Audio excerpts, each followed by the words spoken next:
I'm Wendy Warren, and I'm going to facilitate this conversation with the author, Emmanuel Laroche. How you doing? Laroche? Laroche, yes, sorry. That French pronunciation got me.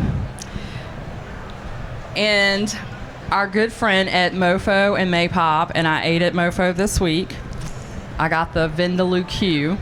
Yes. Michael Gulotta. How you doing? I'm well. Good. Yeah. Doing good, thank you. So I'm going to start with Emmanuel because it's his book and he deserves to be, the one to kick us off. Can you tell us a little bit about your background and how you came to author this book and, you're just a little bit about yourself? Sure. So first you have to adapt to the French accent here. So tune your ears on the French accent. And thank you very much for having me as well. And LRA, that's my first visit to the show. So it was good. There was a lot of things that I really loved tasting today. So from the name, from the accent, obviously, you can understand I'm French and American now. I've been living 20 years now, 21 years, in fact, in New Jersey. So I'm not at all in the restaurant industry. My background is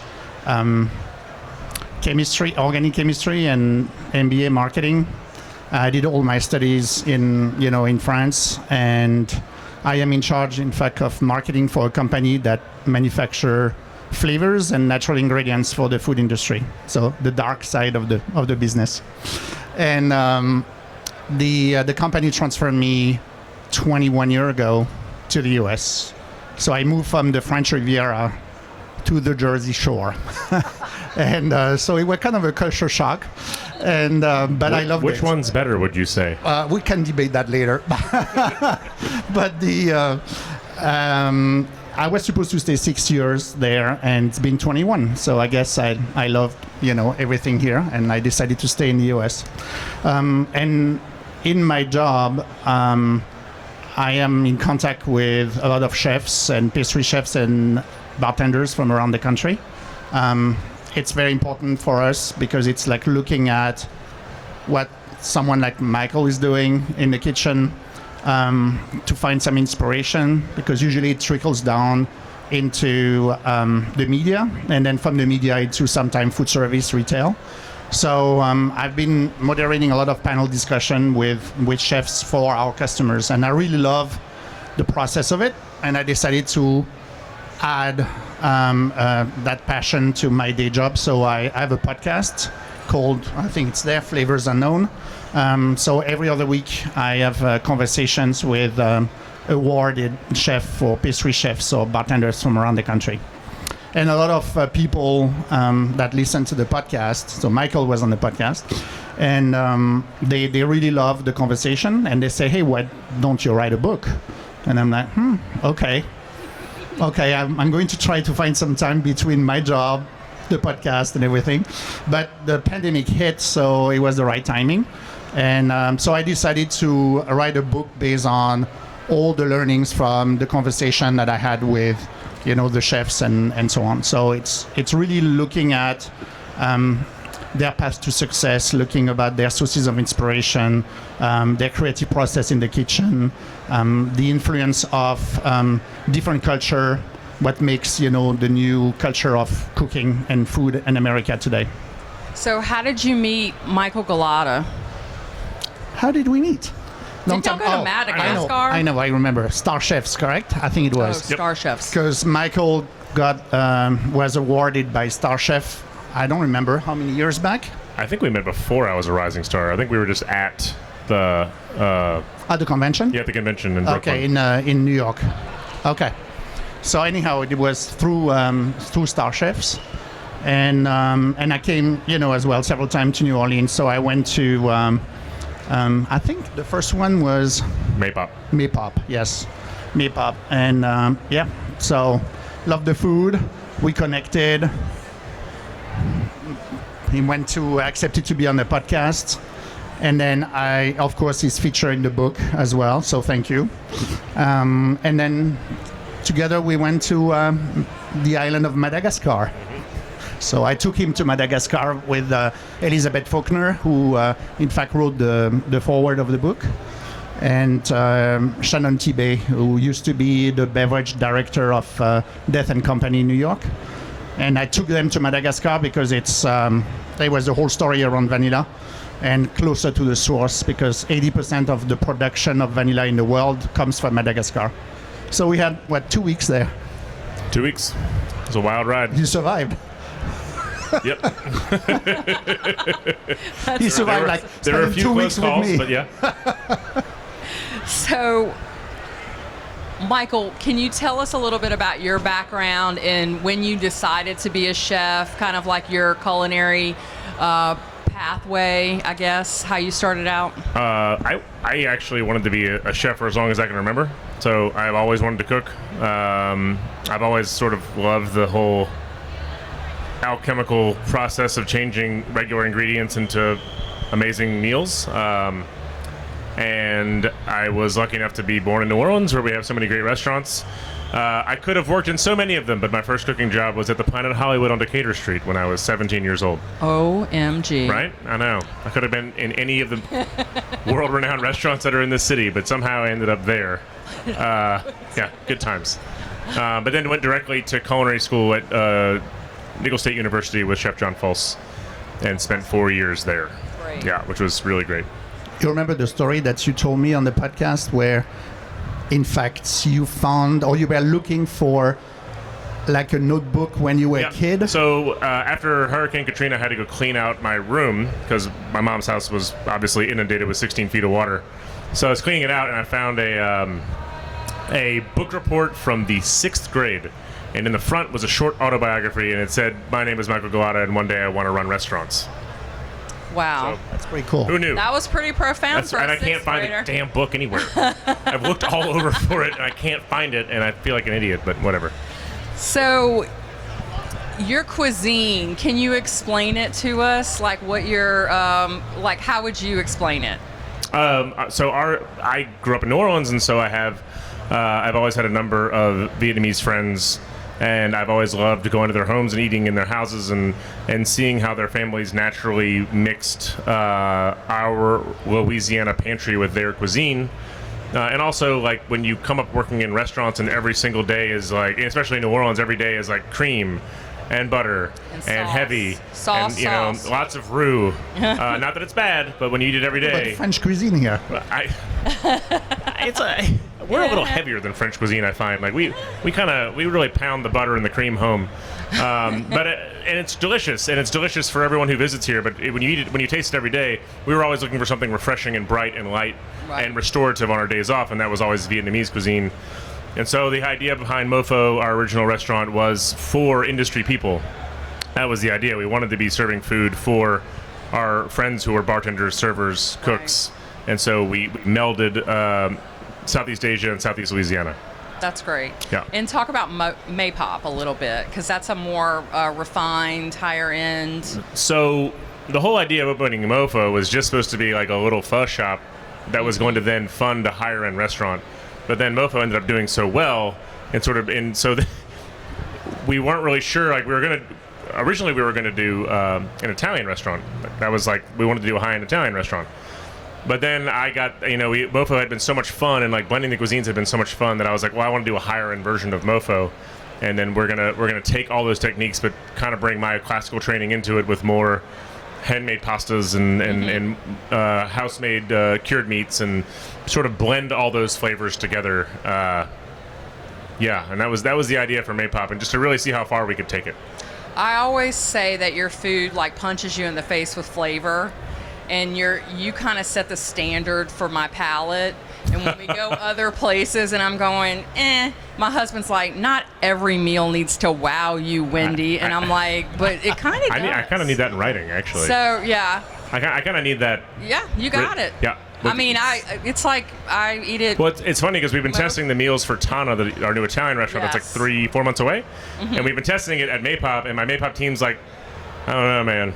It just doesn't punch like Maypop. And I'm like, dude, I know, but like I can't load it full of shrimp paste and fish sauce. Like, I guess I can, but it's just harder. Yeah. So talk about your restaurant that you're working on now, and it's in Jefferson Parish, correct? Going to the JP, baby. Yep. It's on Metairie Road. It's going to be it's by far the largest restaurant we've ever operated.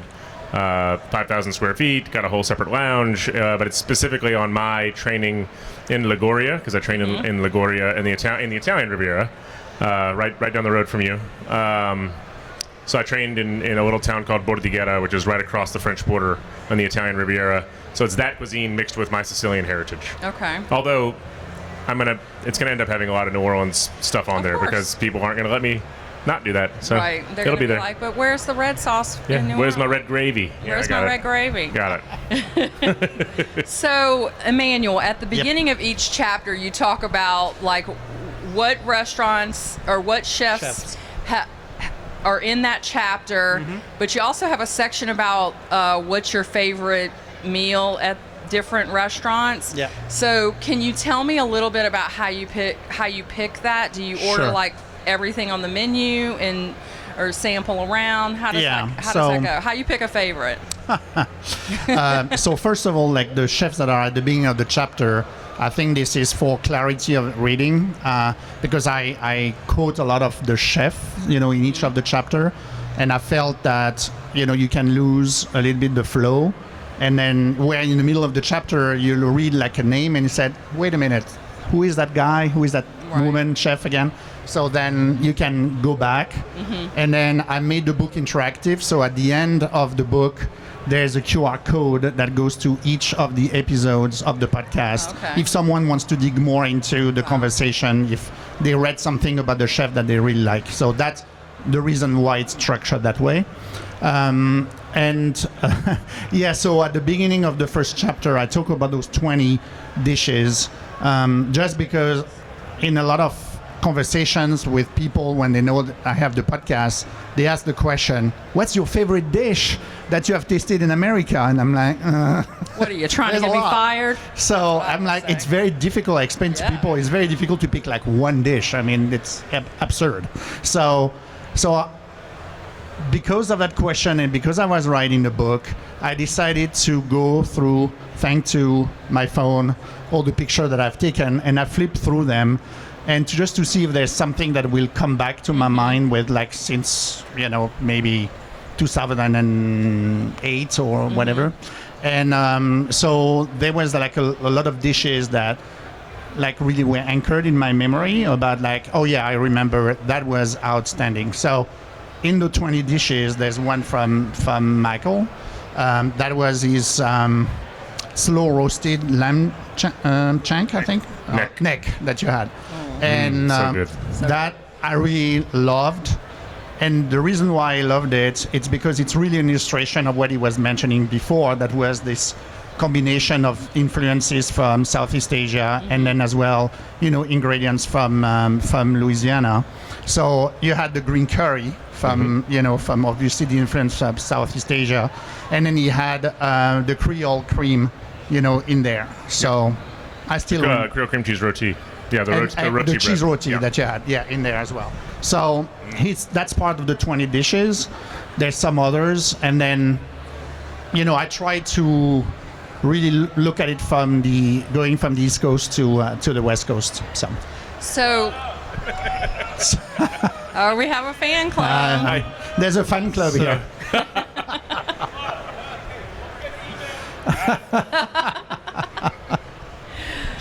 So we're talking about food that is imprinted in your mind. What are some of the food give me a food memory from your childhood, Michael. Childhood. What about you, Emmanuel? Do you have something? Sure. Yeah. I mean, easy because I mentioned it in the book. So, of course, childhood memory means France to me. And it's connected to some like summer Sunday dinner, like lunch. And my parents were from the northeast part of France. So a little bit before Alsace, inside France. And every Sunday, I was going with my dad to the boulangerie, so the bakery there. Get, of course, the baguette, but I always remember we took like what's called, so in French it's called pâté lorrain, which is Lorraine, like the quiche Lorraine, but there's a pâté, which is in fact pieces of meat. So usually it was like veal and rabbit, and there was another one, don't remember, another meat, and marinated with a lot of herbs and wine, white wine, and then it was wrapped into a puff pastry and in the oven. So I remember going with my dad to that boulangerie every Sunday, and I could smell when the baker was bringing this into the shop. You could smell like all those pâtés that were like hot. Oh my God. And I still remember this. And then after that we will bring it back home, and then my mom will slice it. And I always wanted to have the end of it, because it's where you have more of the puff pastry, and you have the inside of the puff pastry, which is like really wet from the marinade, with the wine and everything. Oh my gosh, I'm still drooling from this. And it's, I'm almost 60, and I was 10 years old, something like this. So. Well, that sounds delicious. I'll have to put that on my list. Beat me now with your memory. Not a chance. I don't know. Like for mine, it's God. There's so many though. Like growing up in New Orleans, it's just there's. I think the most simplest one is like if I need to go way back, would probably just be like coming into my mom's house and smelling red beans slow cooking on the stove. She would always put a stick of butter on top. And so you could smell that sort of just like warm butter and beans and pot liquor and the bay leaf like just simmering on the stovetop. That's probably one of the main ones. And then like having that with a warm, of course our French bread is not a baguette, it's way different. No, but just like warm French bread with butter on it and a big plate of red beans. That's delicious. That's a big one. But I will also say the first one I remember from when I landed in Italy, the first time I went to Europe. And that was just really simple, super ripe figs with a local cured ham. Wow. It was just that, I never had that combination of like really ripe, sweet fruit with salty ham. Oh my God. Because I mean, you kind of see like the sort of potato and melon. Yeah. The first time I had it like really thoughtfully done, and it was just in a little cafe in Italy, and it was just like, oh my God, this is absolutely amazing. I was probably like 19 or something. It was amazing. Yeah. Just want to add something before you move to another question. This like childhood memory is really something important in all the conversation that I have with you and your peers and so on, because there's always this idea in the back of their mind to try to reproduce in the kitchen, in their restaurant, some of their like the taste from the childhood, and that's really one of the sources of inspiration that I've seen. Well, in the book I love that comment from Kevin Fink about classical French cooking. So Kevin Fink is a good friend of mine who has he's just Austin, he's destroying Austin, and like he has so many restaurants in Austin. 6 or 7, and now he's slowly taking over San Antonio as well. But he says this really great line where it's like, classical French cooking for all of us, especially like coming from New Orleans because we have so many French influences.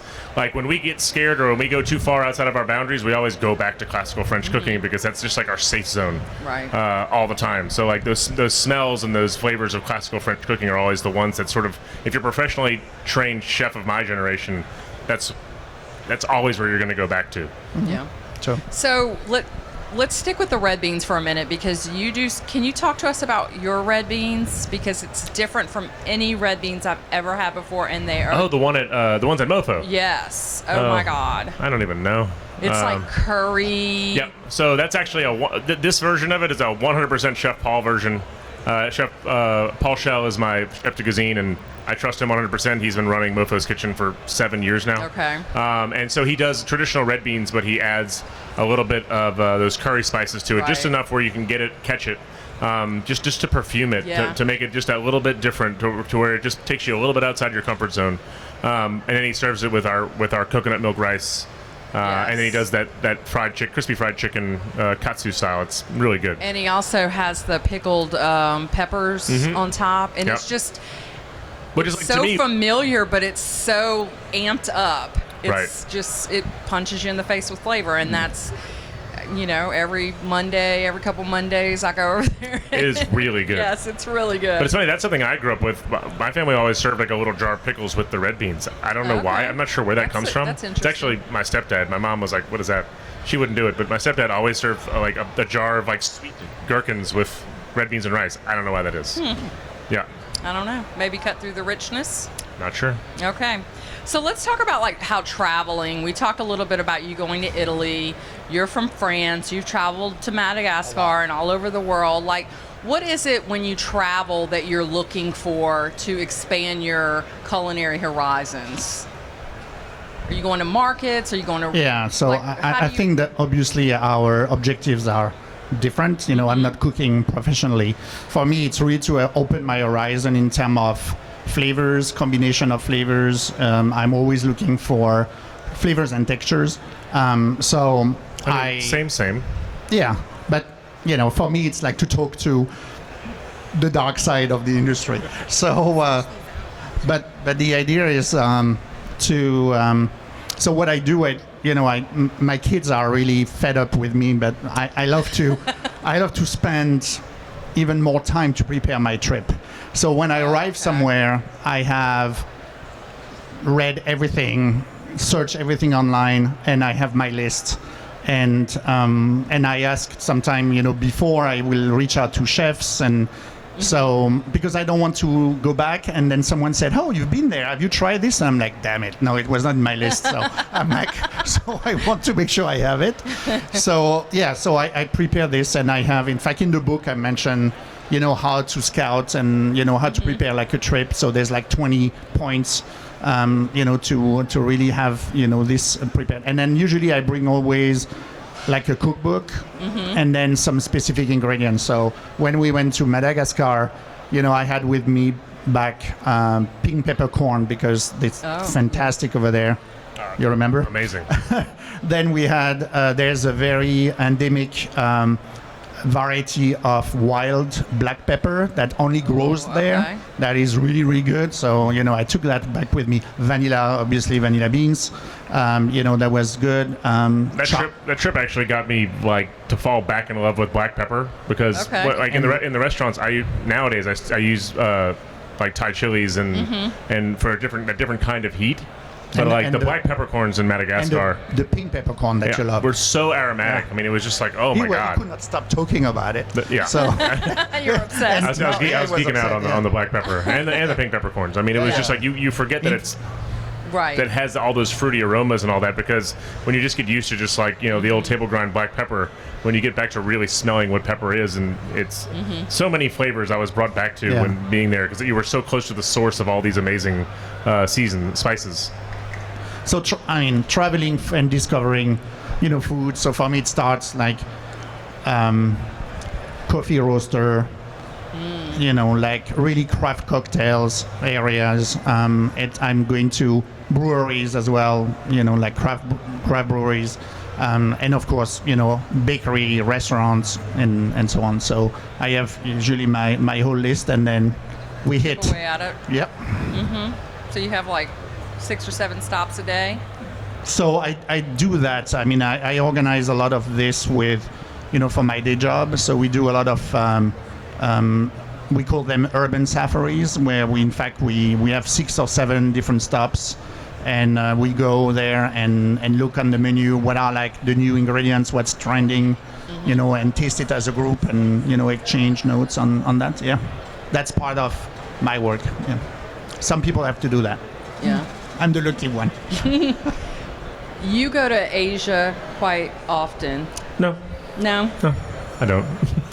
I wish I did. I've only actually been there twice. Oh, yeah. Okay. But when I go, like, I got to stay for over a week and went to a lot of different countries while I was there. So talk to me about that, because maybe it comes up in the memories a lot on Facebook, and that's why I think that's you do. Also yeah. But it's the tricky part for me was like when I opened MoPho and Maypop, I just went on my just growing up with a lot of Vietnamese friends, and then my chef de cuisine Paul Schell is in Southeast Asia all the time. He goes once a year, and he's like, "Hey man, we've got to go." So he and I made one trip that lasted over a week, and it was just absolutely amazing. And the menus at both restaurants changed dramatically when we got back. Just from like sitting in Bangkok and having a real boat noodle, like just scorping down boat noodles. Like I was like, oh my god, I'm in love with this. I've never had it done like this, and so amazing. Like having a true tom yum. Ever since then, there's always a version of tom yum pasta on Maypop's menu, just because how much I fell in love with like with the true, the genuine article tom yum soup that you can get all over Bangkok. You know, the chili crab that I had in Singapore. Like I immediately came back and put a chili crab dish on the menu, and so like going there and seeing the genuine articles gives you sort of a baseline to build on, because I am a huge fan of like you can't break or bend the rules unless you know them first. Right. I'm a firm believer in that. Like, and too often that's the tricky part where people just sort of they see something once and they try to reproduce it. Where like I think you have to kind of know and understand what you're doing to really start breaking the rules. Which is why we always go back to classical French cooking, because that's what we've always been trained in. So, so I'm always trying to replicate those flavors. And so if I can sit down at MoPho or Maypop and have a dish that my team serves me and be like, okay, like this is just as good as something I would have. Like the sum tom salad that we still do at MoPho is still done in the mortar and pestle traditional style, just like you would have in a market in Laos, where it's just like where it just blows your face off with flavor. Like that, we still try to hold on to that to keep it. To keep it the best. Yeah. So, talk to me about mentorship. I know that you are in a particular position right now because you have interviewed so many people in your career, and you have traveled extensively, and you have a different perspective on a lot of different aspects of our industry. So when you meet someone who's just starting out, do you have any particular advice for them? What would you say to somebody that you were interviewing that was maybe like 24? So I think what I've learned from all the discussions that I have is it really depends what that person wants to do. Because nowadays, I don't know, fortunately, unfortunately, you can be a chef on TV as well and don't have a restaurant. So if you want to do that, that's one thing. But if you want to be a chef in a restaurant, I think that you need to understand it's very hard work, and you need to really build like a thick skin for sure. And it has to be a passion, but it's not sufficient enough. That's very clear. And what I love, there's one chef that I interviewed, I think it was from Miami, and he said something which I think it's a good summary, is that it's a blue-collar job, so there's the hard part of it, but with a lot of white-collar opportunities. And the idea is that if really you put a lot of work into it, you are motivated. If you are young, the mentor will tell you, first, you need to identify mentors, and then you need to set up objectives, short-term and long-term, very early in the career of, like a cook. And the mentors are going to bring different things. I think people need to look at it as, I'm going to learn this aspect from this, chef, this aspect from another chef. So they are going to learn around how to balance flavors, because obviously that's one important aspect. They are going to learn maybe from another chef how to associate and combine, ingredients, or use like a specific ingredients that they never used before. They are going to learn maybe from another person, the business side of, being a chef and having a restaurant. And I think this is something which is, very important. And having mentors, I think it's valid for beyond the restaurant industry. I think people outside the industry don't think that way, but I think you can apply it to any type of business.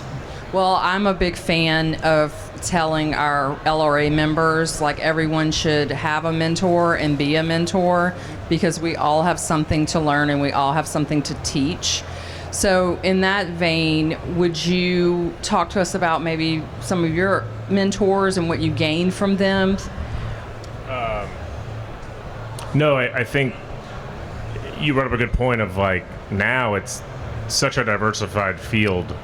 I am still very old school in that I like to be in my restaurants a lot, and I like to have restaurants. But you're right. I mean, there was a point like right in like 2016 when I was like the Rising Star Chef and the Food and Wine Best New Chef and all these things, and I was very lucky to have received all these. But like someone came to me, like an agent, and they're like, "Hey, you have like a choice. You can either like push and go for the TV thing, or you can be in your restaurant, but you can't really do both successfully." Okay. And I was like, "Well, I want to be in my restaurants." I feel like that's really cooking. Like but I mean that's also my point of view. There's still there's the chefs that have made the TV world and the social media world, and they're still cooking real dishes in their spaces and doing real food, and sometimes even cleaner than we can do it when we have to do it for 100, 200 people. Right. So there's two sides to it, but the mentor thing is huge, and I've always been very big on trying to find, the top 3 chefs in any city. If I'm going to be in that city, and I'm going to try to work for them. At some, that was my whole thing. Was like I was huge in finding a mentor and always remembering that cooking is a craft first. In any kind of art, you have to learn the craft of it before you can do the art of it. Right. And so I was very big and that's the one thing I try to get through to cooks, younger cooks today, is like, man, if you really want to be good at this, the cooking has. By the time you get to the running of businesses, the cooking has to be second nature. Right. Like you have to have drilled it into your head so much and focused on the techniques and talked about food and read about food that by the time you have to start worrying about payrolls and budgeting and repairs, like the food has to be, because man, when you're burned out from trying to figure out how to make payroll, you don't really feel like thinking about food. Right. So you have to have those back end things that you always know are going to work. And it's funny because like the lamb neck, it's funny now being a mentor and I have these young cooks that I do have some really great young cooks in my group. And I remember doing the same thing to my mentors. Like when I first became chef de cuisine at Restaurant August, I want to change all the dishes, and now they want to change all my dishes. And I'm like, but that lamb neck's really good. And it's not even on either of the menus right now. And it's such a good dish. And it's like some of those dishes that made MoPho and Maypop what they aren't even on the menu anymore. Because part of being a good mentor is being like, all right, man, like you got to go, or girl, or whoever is my sous chefs, like you got to go figure out what you want to do. Like test it out. Just make sure I try it first. Yeah. And sort of letting them make the mistakes too. Right. Which is tricky because they're doing it with your money, but yeah. So, mentoring 100%, and that's exactly what I did. I found mentors in New Orleans, and then I found mentors in Italy, and I found a mentor in Germany, and I was always just pushing to find mentors everywhere I went, and trying to learn not only what to do but what not to do from them. Right. It's just as important to figure out, like, watch what they're doing and be like, well, I don't ever want to do that. Right. That's why there was a huge movement, a decade ago of and it's still going on, where like trying to make kitchens less toxic. Right. Because Lord knows I've had an undercooked potato thrown at my head, and Lord knows I've had plates slammed down on my station and broken in half, and my pasta dumped out on the floor. And I've never done that to anyone, and I don't really want to do that to anyone. And we talk about that. We've talked about that a lot. A couple years ago, we talked about fair kitchens, and it was really, the younger folks don't want to deal with that. They don't want to go in and feel stressed the entire time. They want to feel like they're working for a cause, they're working to make people happy, and we're really trying to kind of change that dynamic in the back of the house specifically and professionalize the front of the house, because that's really where we're headed if we want to have a successful pipeline of folks coming into our industry. One point about mentorship in your industry that really fascinates me as an outsider is this idea of very fast rotation of people that are that you take on, that you are going to mentor, that are going to grow and then want to leave for the next next thing. And so first it's very different from the industry I am in. It would be very frustrating for me as a manager to face that, and I think it feels that even the recent years it's even faster, that people want to be and open their own restaurant even if they're not ready, and even if they're not ready, but then you are going to spend your time, your energy, your team is going to spend time and energy, and the next thing that they want to do is to leave and open their own restaurant. And that's, for me, that's very different from But any that's other really industry. any manager's like fear, I guess. You train them, and then they go leave for Sure. a better job or But it feels to that open for their the own restaurant or industry, whatever. it's very fast. The turnaround it's like really fast compared to other industries. I think it all depends, and you can tell the ones like, 3 of my managers stayed with me for 6 years, and now they have a restaurant called Saint Germain, which is crushing it and winning all these awards because they took the time. And when they left, I wanted them to go. They'd been Right. with me for 6 years. They'd helped me open 2 of my restaurants. One of them had been chef de cuisines at both But restaurants. 6 years is not 1 year. What's Because that? 6 years is not 1 year. Now you see a lot no, of the now, young- now they just but I think it all depends on, and you can tell which ones are really going to go far and which ones aren't, because the ones that are going to go far are asking the right questions and they're staying for longer, and they're working all the stations, and I think there's definitely this whole feeling of, and I hate that, to be quite honest, the media pushes it where it's like, oh, you have to be the youngest best new chef, you have to be the youngest award winner of all these things, and it's like, dude, that's a lot of money that you're risking just to Right. win an award. Right. Like, you're signing it all away when you're 20 something years old, and you're signing all like these leases, and then you're 31 and you're drowning in hundreds of thousands of dollars of debt, because the best way to lose money is with a restaurant. Right. And if you're not ready to operate those costs, then all of a sudden you're staring down the barrel of yeah. a whole lot of shit. Well, and we learned that in the last few years, that's for sure. People that were over leveraged. So sometimes I hate that whole thing. Like, you can only win the award if you're young, or if it's in your first year, or if you're under a certain Well, and age. that doesn't really make sense, but it does fit with the younger generation's mindset of being rewarded and acknowledged for the things that they have done, but they may not have done, they may not have the experience to really, I won't say deserve it, but it means a different thing when you're 20 and you win an award versus when you're like 45, 50 and you've had, 20, 30 years under your belt, and you've, Right. paid your dues, and you've, done your, hard work and due diligence, and then then you're rewarded. It means a lot. It's just a slippery different. slope. Yeah, to say that you can. And I think I was having this conversation with someone recently where it's like, so you could open up and win a bunch of awards, and then you could fall apart a year later. Right. Or you could open up and run a successful company for a number of years, like you said, Right. and then 10 years down the line, then you're like, okay, I've been able to keep this restaurant relevant and pushing and innovating for 10 years. Right. Like, what is that worth? Yeah. Because that's a lot harder to do It is. than to open with a bang, throw a bunch of money away, and then shut it down in 2 years. Yeah. Yeah. So there is both sides of that. We had the Rising Stars Award at one point, the Next Gen Awards, and we were really trying to use it to like recognize them for where they are, but like pair them with a mentor in our association to really help bring them to a higher level and really understand the full impact of what it means to be a restaurateur and a leader in your industry. So I think that always resonates with me. And I have a lot of chefs that are mentors to me because they're bringing a different set of skills and a different insight. I remember Ella Brennan used to talk about, she didn't just read about culinary, she read about every industry, because she could learn how other industries were solving their problems and innovating, and look at how she could apply those same techniques and examples to making her restaurants better. So I always thought that was, and that's why I get Wired, I get all the different magazines because of her. She taught me that. So. I see this more and more.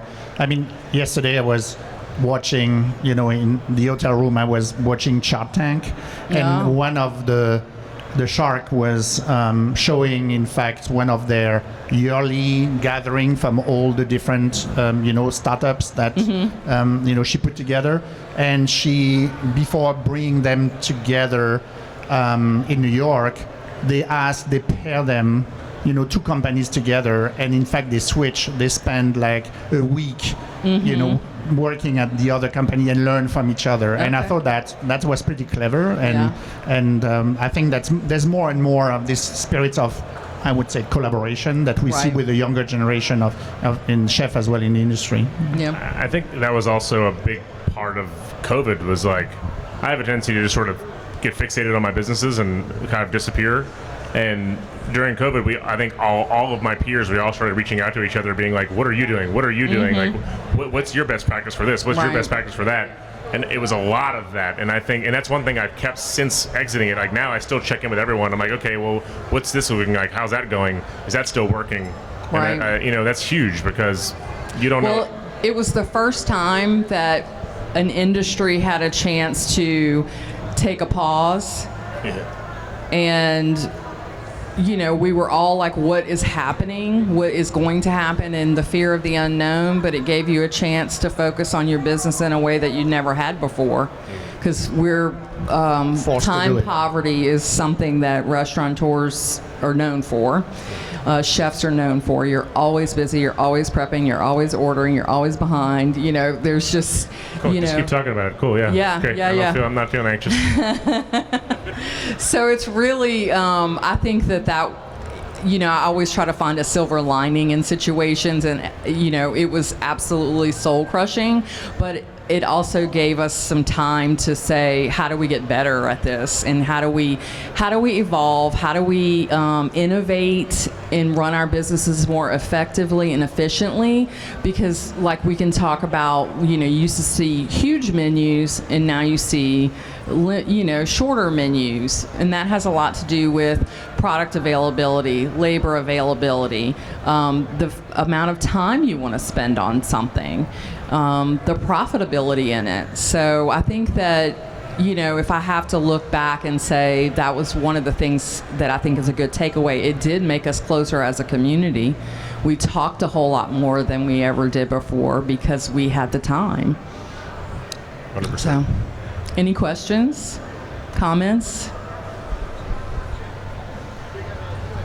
Hey, thanks for a great presentation.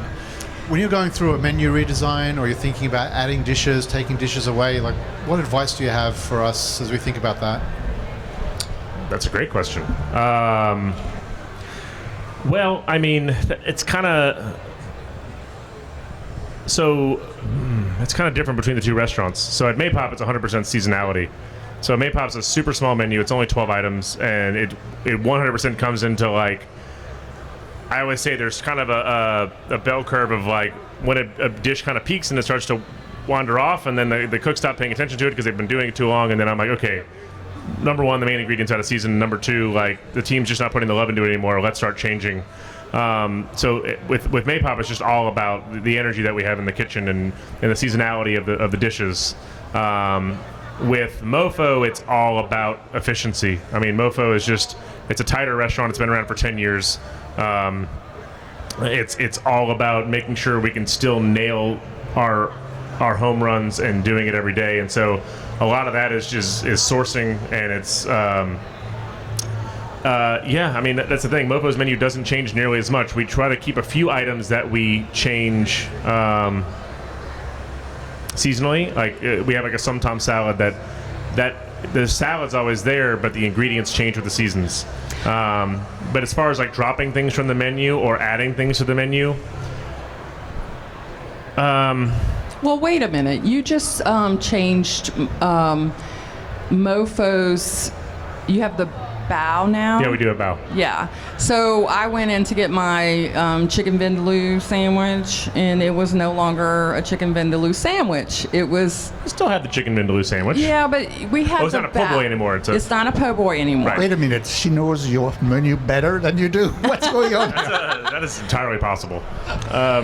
No, so yeah, we drop. Okay, so that's a good point. Okay. We used to at MoPho, we used to have hand rolled spring rolls, and we used to have Yes. like our version of a mixture of a po' boy and a banh mi, and we called them po' mis because we think we're funny, and so we dropped all of those, but that was purely due to labor. That was all for labor. Because we rolled our spring rolls had a cult following, but every single one was rolled by hand. Because we would put fried shrimp in them, or we put crispy pork belly in them, or we would put grilled chicken, whatever you wanted, we would put it in there. Roasted eggplant while it was still warm, and so they were cult following, not profitable. Unfortunately, and man, did we piss a lot of our customers off when we took it off the menu. But it was sapping us dry. Like you had to have a whole cook there the entire service, and all they could do was roll those spring rolls. But you couldn't possibly charge more than $12 for them, and it's just not worth it nowadays. You have to pay cooks, so we dropped it off the menu. And when we dropped that, we decided to drop the po' boys as well and just reinvent them as bao buns, because the bao buns are way faster. Because when we did our po' boys, I mean, we were intense about it. Every time you got an order in, you cut the bread, you brushed it with garlic butter, you toasted it on the griddle, then you stuffed it, then you cut it, and then you served it. And I mean, it's just so much labor that it would just sink the station. And so we had to get faster. We had to be able to do it with less cooks. And that's a huge part of the industry now is we need to be able to pay people living wages. We understand that rent and all these things have gone up, and the cost of living has gone up.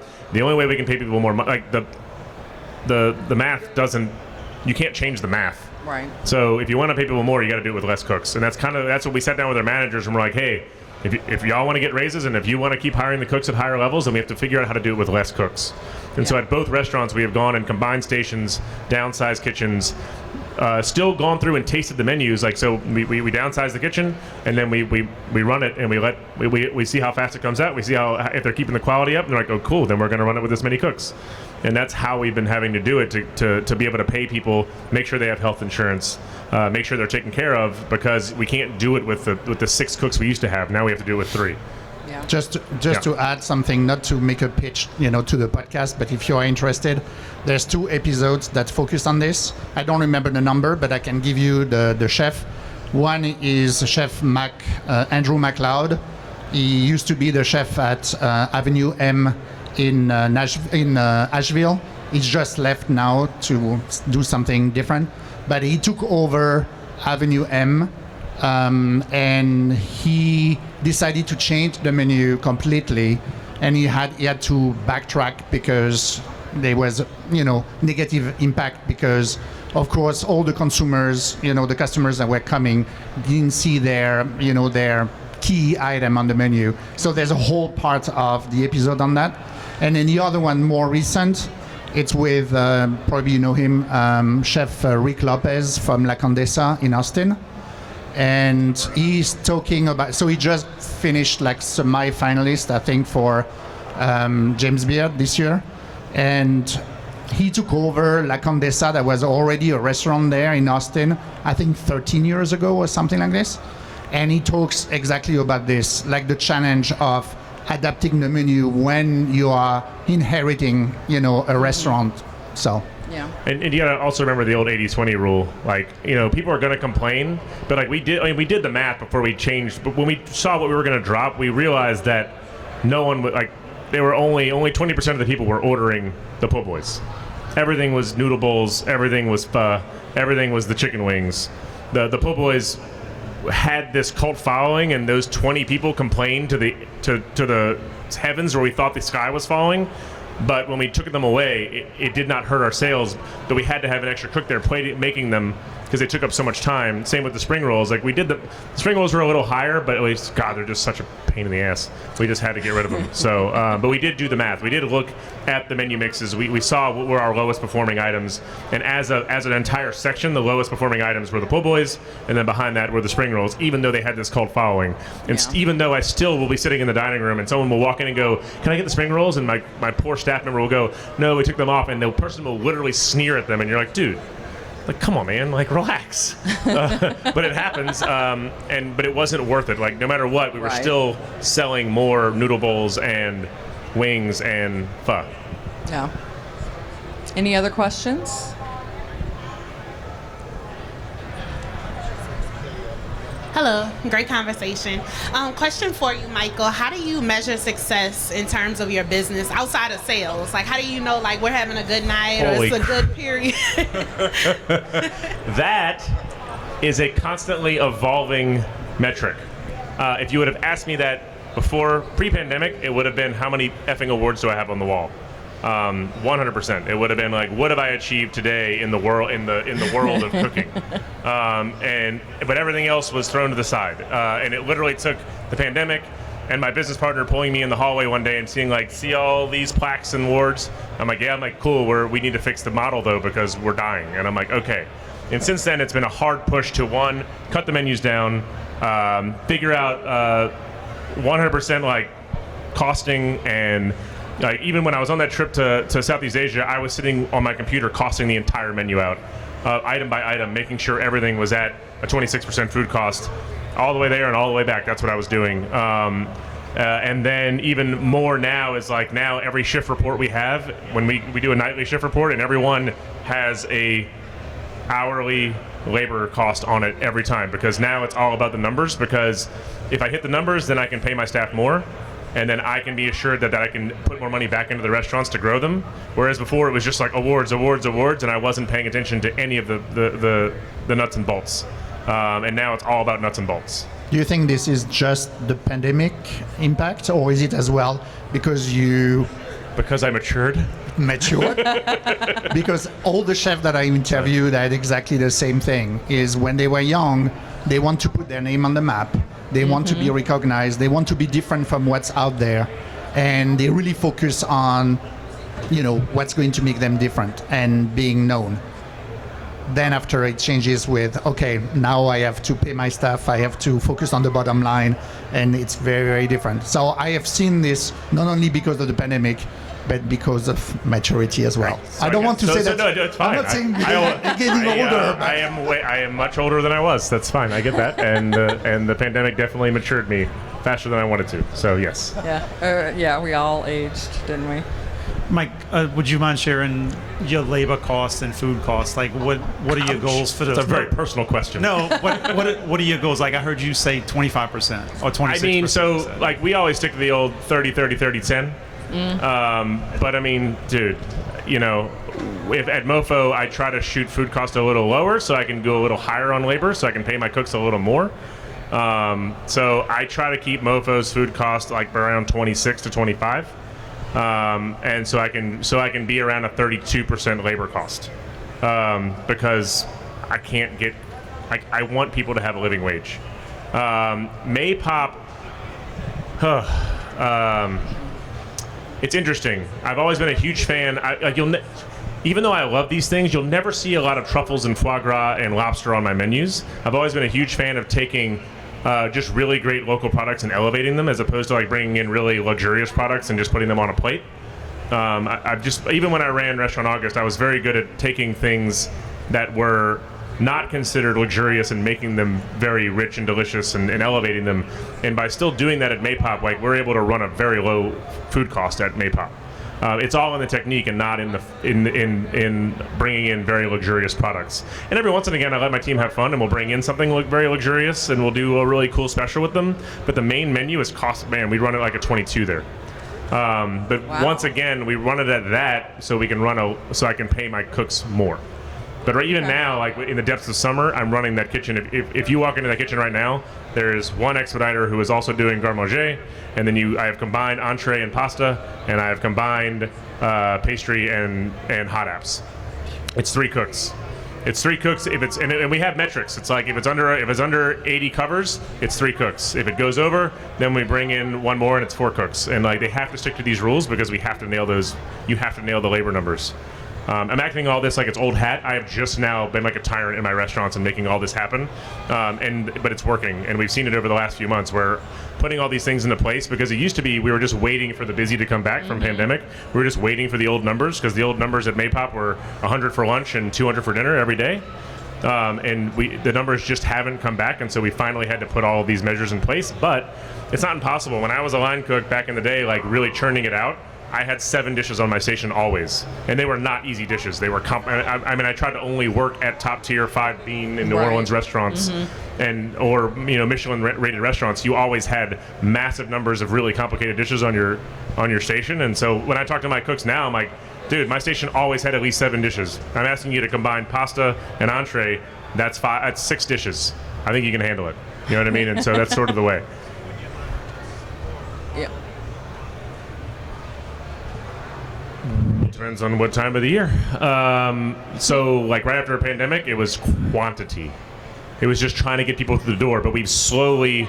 The one thing I'm lucky is that I do have really good management who mentors their staff, and we have just like, and MoPho's amazing to me because we just started moving all of our. We hired dishwashers, and when they were strong dishwashers, they just watched the line. We're like, hey, do you want to come work the line? They'd be like, yeah, sure, and they come over and work the line. Then we train them up on the line, give them a raise for every new station they master. We give them another raise, and so now my entire kitchen, besides my managers, are all dishwashers who have worked their way up.